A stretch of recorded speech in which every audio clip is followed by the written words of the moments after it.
dark and difficult times lie ahead. Soon we must all face the choice between what is right and what is easy.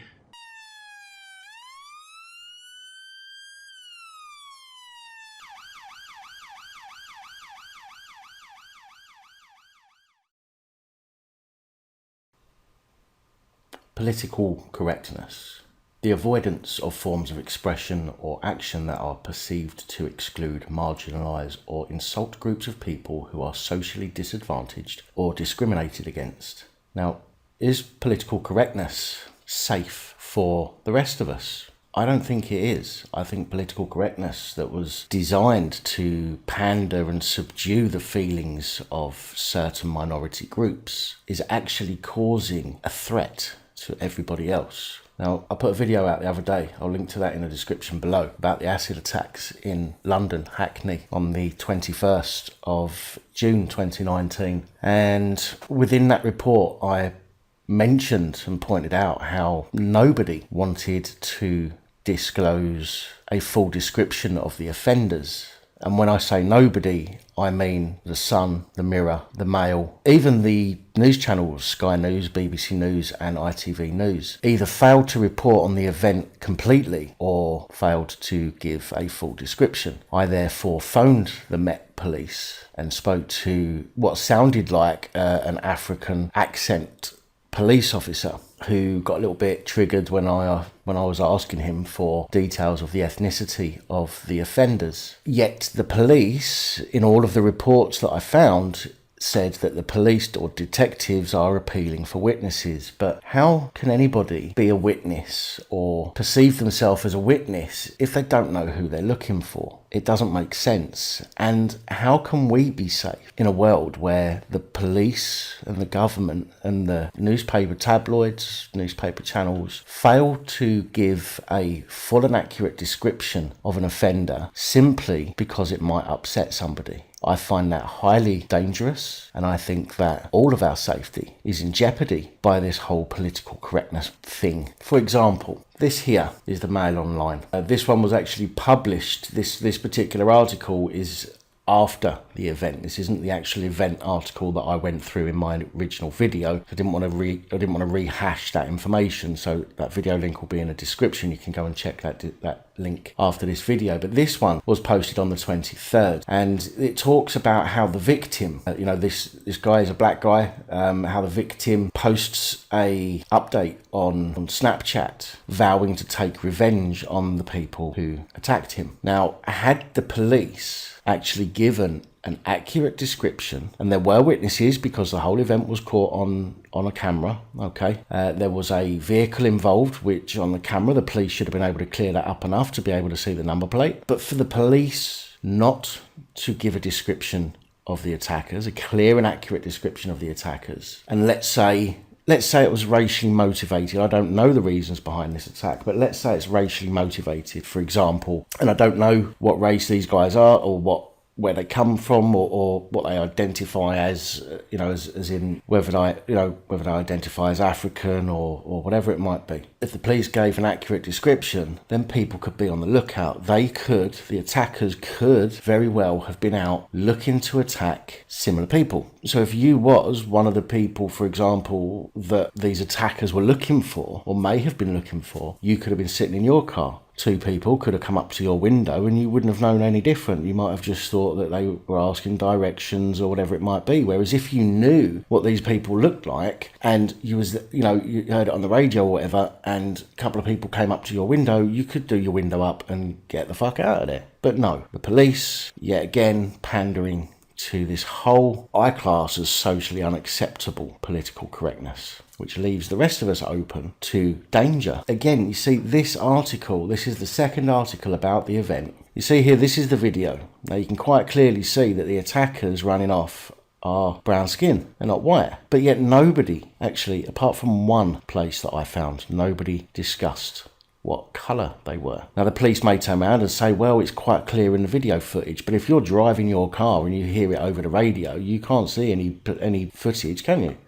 So you wouldn't know what colour skin they were. But again, in this article about this gentleman here saying that he's going to get revenge, it doesn't say anywhere a description of the people that were involved. No arrests have been made. Maybe they would have been made. Maybe they would have made arrests had they given an accurate and complete description of the offenders, but no. And this is just one example, guys, right? That's the Mail, Daily Mail. Now, the Sun is exactly the same. And if you're in Liverpool, I apologise. I know you don't like the Sun, but I'm just showing this as a example. This one here as well doesn't mention anything about the nationality or the race or the colour of their skin, etc. It just says, and I'll show you, nothing about the description of the offenders.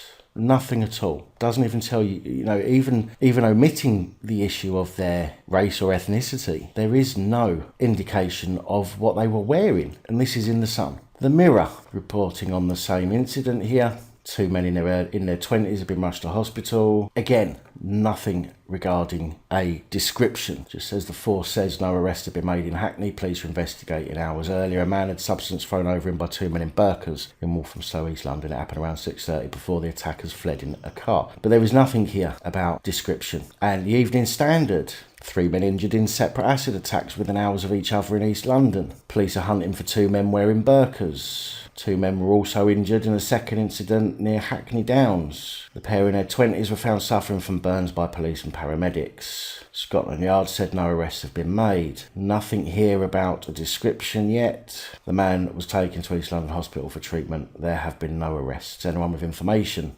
is asked to call 101 or Crime Stoppers. But again, there is no description, which is absolutely incredible considering the police want help from the public. Now, this article in the Express basically talks about how in the last week there was 1 death per day. And this article goes, I'll leave a link to this article in the description as well. It says there was more than 1 killing per day across Britain last week, while at least 31 other people were injured in stabbings, shootings or violent attacks as the UK's bloody crime wave continued to spiral out of control. Sunday Express has tracked violent crime up and down the country over the past 7 days as 11 people were killed. 12 of the victims and suspects involved were teenagers. A week that saw £35 million awarded to police to tackle violence saw its first stabbing in just over an hour. At 1:15 on Sunday, a teenager was left fighting for his life in Glasgow after a man jumped out of a taxi and stabbed him. At 3 a.m, a man, 29, was stabbed multiple times during a random attack by 3 teenage boys in Crewe, Cheshire. 3 boys, 2 of 14 and 1 of 16, were arrested back in Scotland.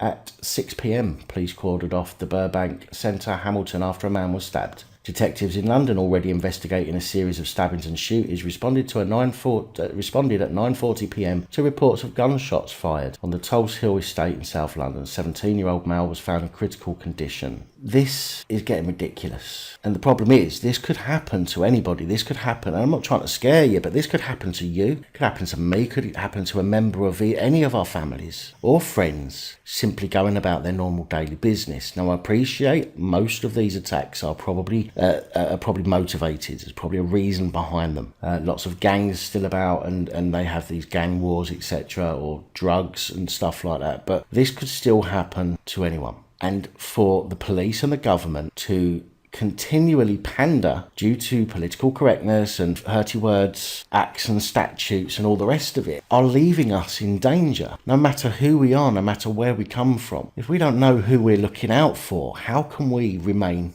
safe? I mean, is it okay for a couple of people to die just so that all of the snowflakes can live their lives without getting a boo-boo on their feelings? How many lives is it going to take before somebody turns around in government or in the police force and says, wait a minute, this isn't right. We need to warn people about these offenders. We need to tell them who these offenders are, what they look like, how to identify them so that they can stay safe. How many people is it going to take for that to happen? How many deaths do there have to be? Innocent deaths before the government and the police stop being so fucking retarded and start just telling us the facts. This is the Daily Star, published on the 24th of June, so this was actually 3 days after it happened. Now, it just says a hooded thug appears to spray liquid through the window before 2 blokes leaped from the vehicle and began taking their clothes off and crying out in pain. One victim later warned his attackers, "You fucked up, you should have killed me," as he appeared to promise revenge. An expensive looking Mercedes with its front wing completely smashed in can also be seen in the footage. The Met says no arrests have been made over the horrific attack.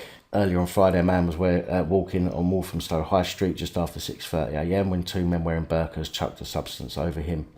They fled the scene. According to Acid Survivors Trust, the UK has one of the highest rates of acid attacks per capita in the world. The group says Britain does not have tight controls on acid sales or legislation specific to acid attacks. But no description. And yet the offenders are still at large. We need to remember that. The only place that I managed to find a description of the attackers being black, okay, it appears to have been altered. The article appears to have been altered. I can't remember the wording of the original article, but this does appear to have been altered. I'm sure the other article was longer than this. It seems to have been changed since I looked at this yesterday. Okay. So that's what, okay, right. So we've got, look at this. This is political correctness for you guys, okay? Even this is unbelievable. You can see the link here. Acid attack caught on camera in London. 2 blacks involved. Quite clearly, 2 blacks involved. That was the link. That's the title. Acid attack caught on camera in London. 2 blacks involved. That's the title. Now it just says acid attack caught on camera in London. 2 injured. So the title's been changed, but it's not propagated through on Google yet. So the title's been changed. The link's still the same. Still says 2 blacks there, but it mentions nothing about blacks in the article. So, I mean, what's happened? Have they been told to change their title? Have they had a complaint? I don't know. It doesn't say. They should say in here, if they've had to change anything, they should put a note on the article for people that have seen it once and come back looking for it again. But this is crazy, guys. No one is allowed to say the word black. Why the fuck not? Why not? You know, what do we say these days if we're not allowed to say the word black just because somebody might take it as an offence? This is ridiculous, and it is dangerous. It is dangerous to you, me, and all of our families that we cannot say certain words to, you know, pander to the requests of people who may get upset over the use of such words. But yet, we have to live in fear because we're not allowed to know a description of somebody just in case it upsets someone's feelings. Now, in Liverpool, I just want to go on to explain something else here. In Liverpool, 2 men were injured in an appalling homophobic attack by armed youths. Okay, this happened the other day as well. And it says here, and this is ITV, 2 men have been targeted in a homophobic attack in Liverpool, allegedly carried out by armed youths, which has left one of them with serious injuries. The men, both in their 30s, were walking down Manningham Road in Anfield area at 9:20 on Saturday when they were approached by 3 male youths. The youths made homophobic insults towards them before one of them produced a knife and assaulted the men. One of the victims sustained injuries to his head, his neck, described as serious but non-life-threatening, while the second sustained a minor hand injury. The offenders are described as being between 12 and 15, with one wearing a dark bubble coat and one riding a bike. Okay, what colour was their hair? What style was their hair? Did they look white British? Did they look different? Were they black? Were they Chinese? Were they Muslim? You know, where is the description that is going to save other people who are walking around the streets? Where is it? It's just non-existent. Oh, I am really fed up with how this is turning out, guys. This entire country is falling to shit, and it's ridiculous. But yet the police, if you've witnessed the incident, or youths making off from the scene, or even have CCTV or dash cam footage, I would urge you to please get in touch with the police. Police, Merseyside Police, how the fuck are we supposed to know what we're looking for when you give nothing? You give us nothing to work with. You are morons. The Liverpool Echo, same thing. It doesn't state anything. It just says that offenders are described as between 12 and 15, one wearing a dark bubble coat and one riding a bike. The Guardian says DI Den of Merseyside Police appealed for witnesses and dashcam footage of the attack, saying one boy was wearing a dark bubble coat and another was riding a bike. Again, no description. And I've got another one here. BBC News this time. This one doesn't even say what the kids were wearing. Never mind what they look like, this one doesn't even say what they're wearing. And this is what we have to put up with, guys. We have to put up with important facts being withheld from us. How can we protect ourselves? How can we keep ourselves safe when there are people on the streets doing things like this? And the police failing utterly disgracefully by not giving us descriptions. I mean, I looked on the BBC News website, okay, yesterday after I found these articles and after I decided to make this video. And do you know what? The kind of news that they are talking about now is ridiculous. You know, they could be spending their time helping people to stay safe. But no, they would rather talk about Boris Johnson's argument with his missus. I mean, who the fuck cares? Everybody has arguments. I mean, would these reporters like it if it was across the newspapers that the police were called because they were having an argument, or a neighbour heard some banging in their house and thought that something was going on? Would they like that in the newspaper? No, because that is their private life. What goes on in their private life should remain private. I don't care who they are. What happens in their private life does not, in my opinion, does not affect what they do at work. And it's exactly the same as you guys. Can you imagine if you got fired from work because of something you did in your private life? Absolutely pathetic.